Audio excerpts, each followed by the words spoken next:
Hello, I have a commenter called the Wonderist that is complaining that I'm over generalizing uh, in Mendham's reaction to objectivists. That's a reasonable objection, but in addition to that, though I'm not really doing that, but I mean that's something worth cautioning about. Um, uh, to me, his reaction is just one of lifetime of examples of how objectivists react. But this user is also, and I want to, if anybody has opinions on this is why I'm bringing this up. But he's also said that objectivism is not absolutism. Now, here's the thing about words, the words in the language, as I've said before, are not friendly to skeptical and relativistic interpretation.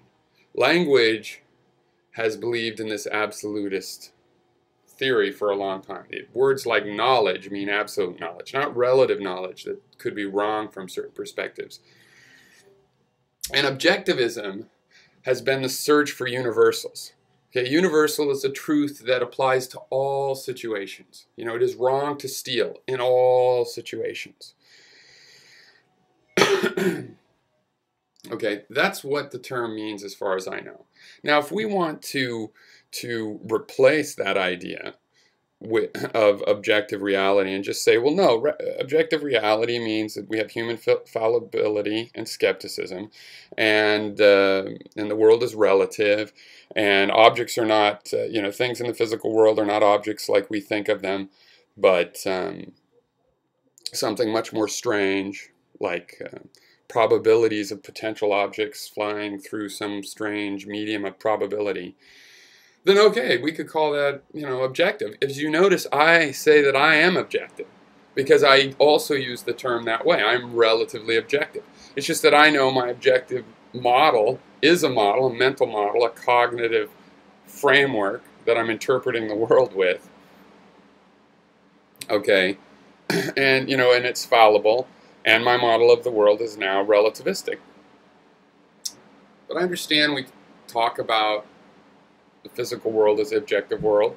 That's one of the senses of objective. But that's not really what it means in terms of this debate. Because this debate is about, if there are universals or not. Okay? Or are things relative always to a frame of reference? Now, if you accept they're relative to a frame of reference and you say, and I'm going to call my thought objectivism, fine. I mean, I don't know exactly why I think it's dangerous, because that's not what objectivists believe that the word means. That's not the common understanding. Why are you going to hold on to that? Why not say you believe in physical reality and you're a materialist? Because then you can emphasize the role that the senses play. Objectivism is all about, pretending the senses don't play a role. And of course, they do. So, yeah, I don't know what you think the word objective really means. I don't mind using the word objective in this other sense. Is that going to lead to more or less confusion when I'm having these debates? I think more. But anyway, do you think I'm mischaracterizing objectivists? And they don't really believe in absolute knowledge. They don't really believe in certainty. They don't really deny relativism. They don't really seek to find universals. Because I think they do. Now, basically, what I'm willing to do about this misunderstanding is I'm willing to acknowledge, if there's really enough objectivists that think this way, I'm willing to acknowledge that term sometimes means that. And when I meet somebody that says they believe in objective knowledge, I'll ask them if it's skeptical and relativistic. Okay, I've got to get that.